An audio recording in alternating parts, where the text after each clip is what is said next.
É um perigo. Sem que você tenha culpa, o corpo age de modo bizarro, tipo ter um tremelique do nada ou frio na barriga. O que é o soluço ou o bafo senão o organismo rebelando-se contra você? Não vá chorar, tudo isso tem um motivo.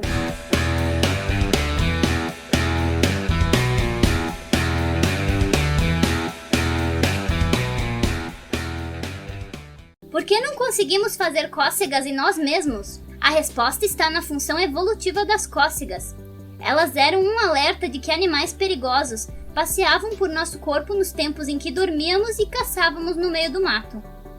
O movimento de uma aranha ou um escorpião sobre nossa pele ativa o córtex sensorial primário, que provoca uma reação em cadeia.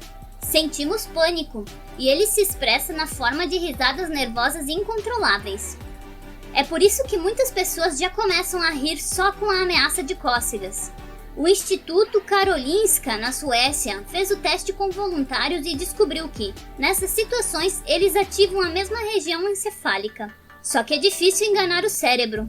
Quando tentamos provocar essa reação em nós mesmos, usando nossas mãos ou outros objetos, ele não interpreta como sinal de perigo. O cerebelo, região responsável por coordenar o movimento dos músculos, não cai na pegadinha e desliga o alarme de pânico. Mesmo as pessoas que sentem mais cócegas, elas não conseguem provocar a reação nelas mesmas, nem na sola do pé ou nas axilas, lugares que concentram muito desses receptores. Por que sentimos frio na barriga na montanha-russa? Em situações de perigo, o cérebro libera uma descarga de adrenalina que provoca uma contração dos vasos sanguíneos do abdômen, uma região bastante vascularizada. Isso vale para aquele frio na barriga que sentimos na hora de nos apresentar em público, fazer uma prova importante ou pedir a namorada em casamento. No caso da montanha-russa, ou quando o carro em que estamos desce a ladeira em velocidade, há um agravante.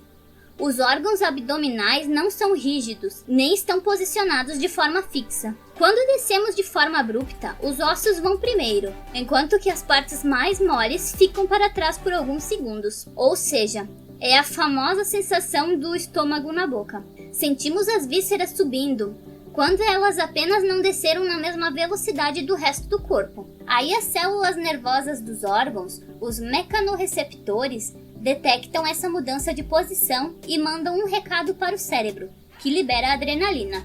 Ou seja, despencar da montanha-russa tende a dar mesmo mais frio na barriga do que se faz provar. Por que a perna dorme? A perna, o braço, a bunda. Quando ficamos muito tempo numa posição que comprime os nervos de uma região, eles deixam de transmitir sinais claros ao cérebro, além de a circulação sanguínea ficar prejudicada. Com a falta de oxigênio trazido pelo sangue, as células dos músculos liberam lactato, a mesma substância que dá as câimbras. Isso faz com que percamos o controle sobre aquele membro. A medicina chama isso de neuropatia periférica, mais comum em diabéticos e em gente com a doença de Charcot-Marie-Tooth. No limite, 4 horas dessa situação podem causar gangrena, mas é raro chegar a isso, porque o lactato provoca dor, um pedido químico de socorro dos músculos. Aí o cérebro reage rápido, mudamos de posição, a circulação volta ao normal e a perna, o braço, a bunda acordam. Porque as coisas chatas dão sono. Quando em monotonia, o cérebro diminui seu ritmo. Com isso, a respiração fica mais lenta e o nível de gás carbônico no sangue aumenta. Os olhos vão fechando, fechando, fechando. Bons sonhos. Porque do nada às vezes a gente tem um tremelique. Adivinha, a adrenalina também. O tremelique, ou aquele calafrio que sua tia-avó dizia que era um espírito que tinha passado por você, é sempre associado ao frio ou alguma emoção. Por mais que você não consiga identificar a origem desse estímulo, você pode ter um calafrio desses por uma simples lembrança, por exemplo, triste ou feliz. Ela já basta para disparar uma descarga de adrenalina, responsável pelo seu ciricutico. Dependendo da intensidade, essa descarga pode causar tremores, vasoconstrição e suadeira. Daí a história do espírito que passou. A pessoa pode mesmo ficar com aparência pálida e a sensação de mal-estar, típicas de quem jura que viu uma alma penada. Entendam por que seus dedos ficam enrugados após muito tempo na água. O fenômeno chega até a ser um pouco assustador, mas acontece com todo mundo que passa por muito tempo na água. Longe de ser considerado sustentável, quem toma banho muitos longos ou passa horas nadando no mar ou piscina, sente que em poucos minutos a pele dos dedos começa a ficar enrugada. E a resposta está na própria composição da pele. O maior órgão do corpo humano possui diversas camadas que sempre se renovam.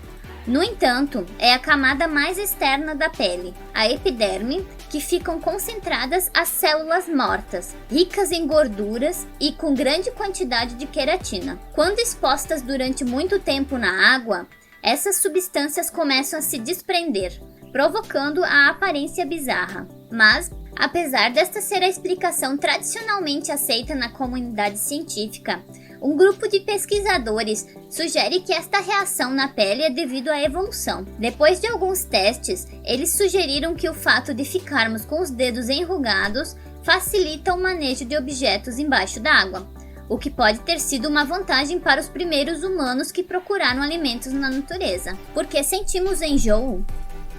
O enjoo ou a náusea é a vontade ou iminência de vômito. A náusea pode ou não levar ao vômito, mas geralmente essa sensação vem acompanhada de outros sintomas, como suor frio e sensação de desmaio. É comum em algumas pessoas que passem mal em situações específicas, no carro ou lendo no transporte. Para que o cérebro entenda se estamos em movimento ou não, ele precisa de ajuda de 3 sistemas: a visão, o ouvido interno, onde tem o labirinto, que também ajuda no equilíbrio, propiocepção. Nada mais é do que reconhecer a posição do nosso corpo no espaço, mesmo de olhos fechados. Por exemplo, saber se estamos sentados, braços cruzados, tocar as orelhas. Quando lemos um livro em um veículo em movimento, o cérebro recebe informação da visão e da propiocepção, de que estamos parados. Mas o labirinto manda para o cérebro a informação de movimento, pois dentro dele existe um líquido que se move conforme o movimento de aceleração, frenagem e curva que o carro faz, por exemplo. E essa confusão do cérebro com informações simultâneas que estamos em movimento e repouso é que causa a cinetose, ou enjoo. O enjoo que sentimos no carro é chamado de cinetose. Nada mais é do que a náusea ou o mal-estar que algumas pessoas apresentam quando estão em movimento, seja em carro, avião, barco ou até mesmo em brinquedos de parque de diversão. Síndrome da vibração fantasma. Ele pode estar na bolsa, na calça jeans ou sobre a mesa, não importa. Uma vez ou outra, a gente tem aquela sensação de que o celular está vibrando. Aí você para, checa o aparelho e nada, nenhuma ligação, nenhuma nova mensagem. Isso é o que os especialistas chamam de síndrome da vibração fantasma. Ela foi descrita pela primeira vez em um artigo publicado no jornal norte-americano em 2003. De lá para cá, cientistas de vários lugares do mundo investigam a condição e, mais recentemente, pesquisadores da Universidade de Indiana descobriram que estudantes universitários estão mais propensos a sentir os efeitos da síndrome. De 290 pessoas ouvidas, 258 disseram sentir isso pelo menos uma vez em 15 dias. A boa notícia é que, em geral, não há motivos para se preocupar. É uma sensação apenas e não uma doença. Você tem a impressão de que o aparelho está tocando porque isso faz parte do seu cotidiano. Está mais ligado a um hábito. Como estamos conectados o tempo todo, o nosso cérebro aprende que o aparelho pode tocar a qualquer momento, então fica na expectativa. Vez ou outra, essa memória é acionada sem que você perceba, e por isso parece ser uma sensação tão real.